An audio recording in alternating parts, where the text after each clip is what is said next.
our shirt on Teespring. Here's another story of me dealing with a cop.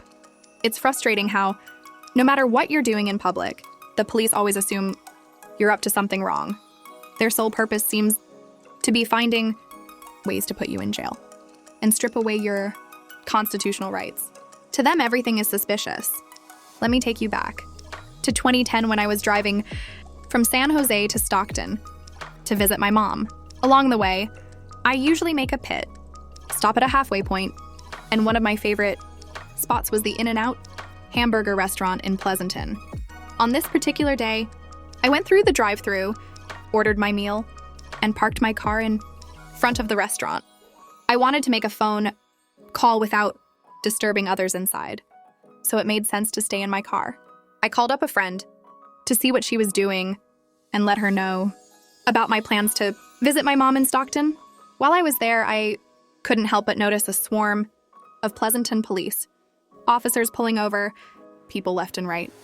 It was quite alarming. As I watched them, one of those dim-witted officers spotted me and drove into the opposite side of the parking lot. He circled around, eventually blocking me in with his car.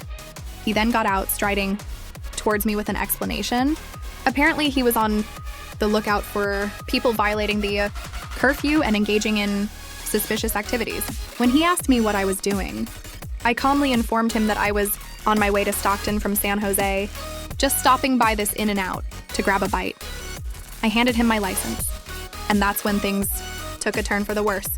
As soon as he saw that I was from San Jose, California, his attitude became nasty and rude. He demanded to know why I was here, even though I had already explained it to him. I reminded him that it's my choice to visit any In-N-Out burger I want, regardless of how far away it may be. That's my constitutional right. Silenced by my response, he retreated to his car and checked my ID. It was at this moment that I realized being polite to cops was no longer an option. They are not your friends. Their main objective is to find ways to incriminate you and violate your civil rights. They simply don't care about your freedoms. I regret not having recorded the encounter, but back then, there weren't as many affordable cameras as we have today. Remember, if you find yourself in a similar situation, always film any interactions with the police in public areas or your own home. It's important to protect yourself, as sometimes cops lie and try to take away your rights.